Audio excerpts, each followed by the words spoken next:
At the Nihoku predator-proof enclosure at the Kilauea Point National Wildlife Refuge, it was designated Newells shearwater chick number 8. Now this healthy chick has left its man-made burrow and headed out to sea.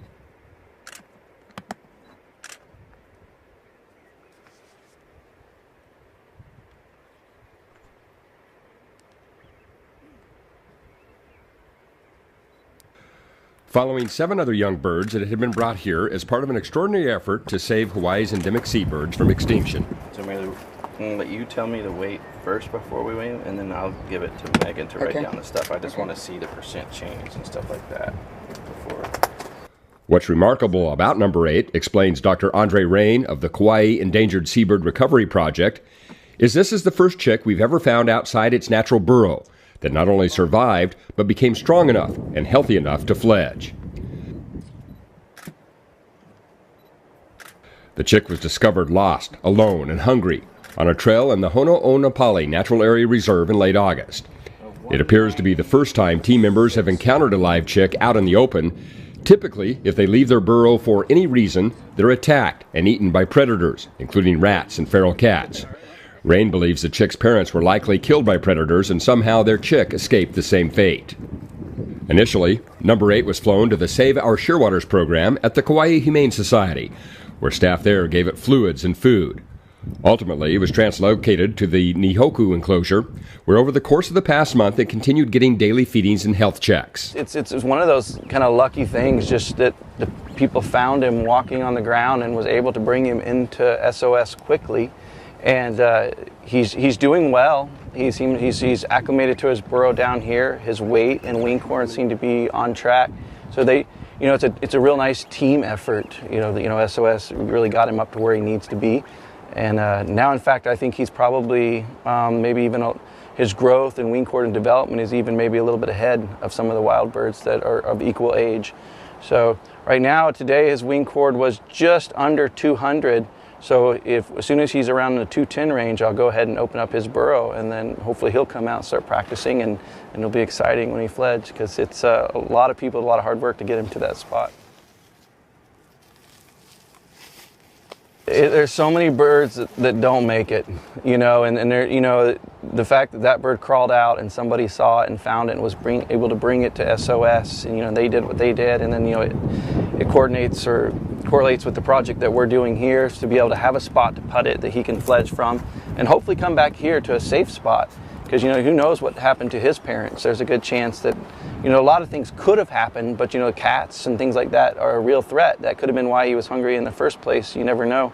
So it's just the group effort, and like you said, all the threats that they face up there, and that he was able, that they were able to rescue him and bring him down here is pretty exciting. Kind of miracle bird, yeah? Yeah, it's a miracle bird. It's a bright spot in a lot of not so bright spots in a lot of the burrows up there. Adding to the bright spot is the fledging of the 7 other Newells shearwaters translocated to the Nihoku enclosure from burrows deep in Kauai's mountain forest in September. The American Bird Conservancy and its Hawaii partners conducted the first ever translocation of endangered Newells shearwaters in an effort to establish a protected breeding colony at the National Wildlife Refuge.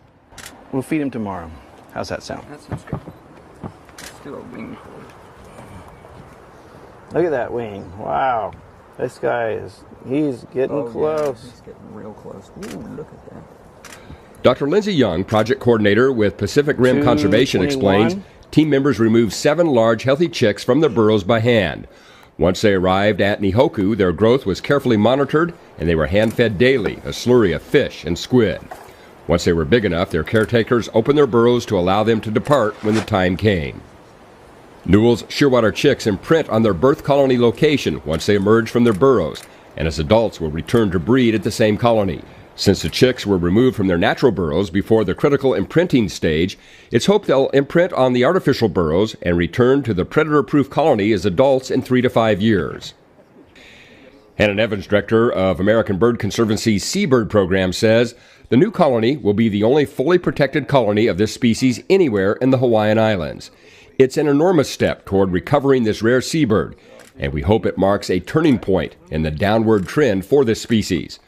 The future of the Newells shearwater on Kauai is dependent on multiple actions, from colony protection in the mountains to creating new predator-free colonies with fences and continuing to mitigate light and collision impacts.